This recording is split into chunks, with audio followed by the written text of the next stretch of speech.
서울의 소득 대비 주택 가격 비율은 26배에 달하며 이는 뉴욕의 13배보다 2배 높은 수치입니다. 소득은 제자리인데 주택 가격만 끝없이 상승한 결과 젊은 세대는 주거 사다리에서 탈락하고 결혼과 출산을 포기하는 상황에 이르렀습니다. 지금의 부동산 가격은 실질 소득과 전혀 괴리된 빚의 거품일 뿐입니다. 이미 OECD와 주요 국제 기관들도 한국 경제의 회복 가능성보다는 장기 침체를 전망하고 있으며 주택 시장의 버블 붕괴 가능성을 높게 보고 있습니다.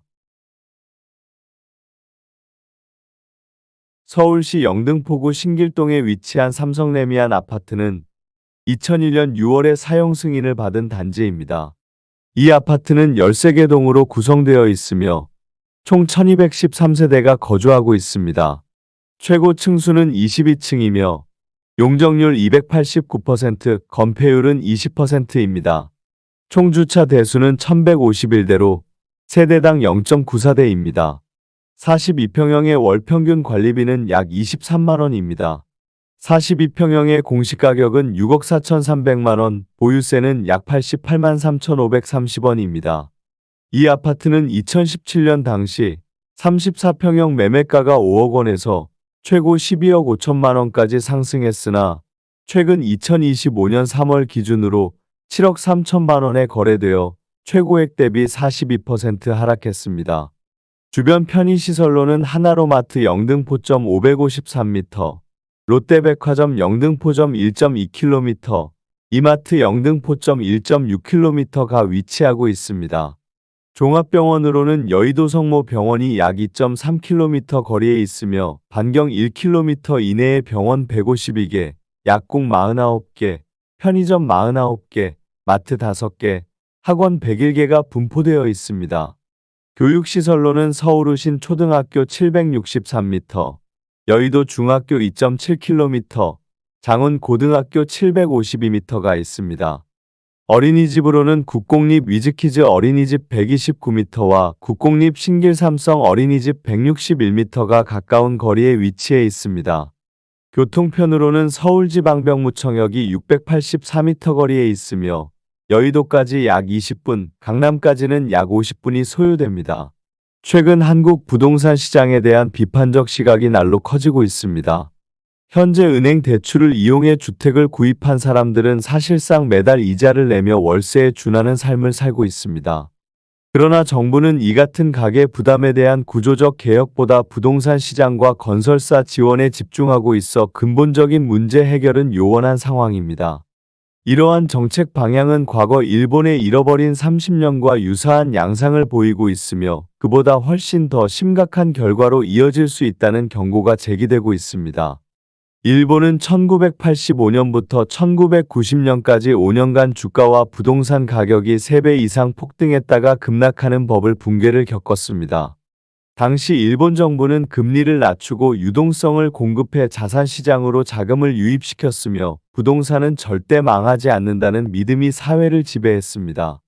그러나 금리 인상과 대출 규제로 매수세가 사라지면서 가격은 폭락했고 정부는 구조조정보다 건설 경기 부양에 집중했습니다. 민간 건설 투자가 감소한 가운데 1991년과 1992년 공공건설 투자는 각각 11.3%, 12.8% 증가했습니다.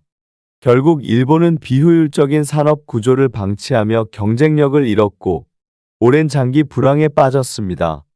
이와 같은 흐름은 지금 한국에서 그대로 재현되고 있습니다. 정부는 부동산 경기 부양을 위해 대출 규제를 완화하고 건설사 지원 정책을 확대하고 있으나 실제 경제는 악화일로입니다. 특히 일본보다 더 심각한 점은 가계부채 규모입니다. 일본의 버블이 붕괴하던 1990년 2분기 가계부채는 GDP 대비 67.9%였으나 현재 한국은 90.7%로 훨씬 높은 수준입니다. 전세 대출 등을 포함할 경우 실질 부채 부담은 그 2배에 달합니다. 금리는 오르고 소비 여력은 급속히 무너지고 있으며 이 같은 부채 위기는 버블 붕괴를 더욱 가속화할 수밖에 없습니다. GDP 대비 건설 투자 비중 역시 한국이 일본보다 훨씬 높습니다. 일본은 이미 구조조정 단계에서 이 비중이 낮아졌지만 한국은 여전히 약 15% 수준을 유지하고 있어 경제 전반의 건설 의존 체제가 깊숙이 뿌리내리고 있습니다. 또한 인구 구조 역시 매우 불리합니다. 2025년 한국의 중위 연령은 46.7세이며 주택 수요의 중심인 20에서 30대 인구는 급감하고 있습니다. 일본이 고령화로 인해 주택 가격 반등이 어려웠던 점을 감안하면 한국은 그보다 훨씬 더 빠른 속도로 부동산 수요 기반을 상실하고 있는 것입니다. 정치 사회 구조 역시 유사한 문제를 안고 있습니다. 일본은 정치권과 건설사 간의 유착 구조로 인해 구조조정을 하지 못했고 그 비용을 국민이 떠안았습니다.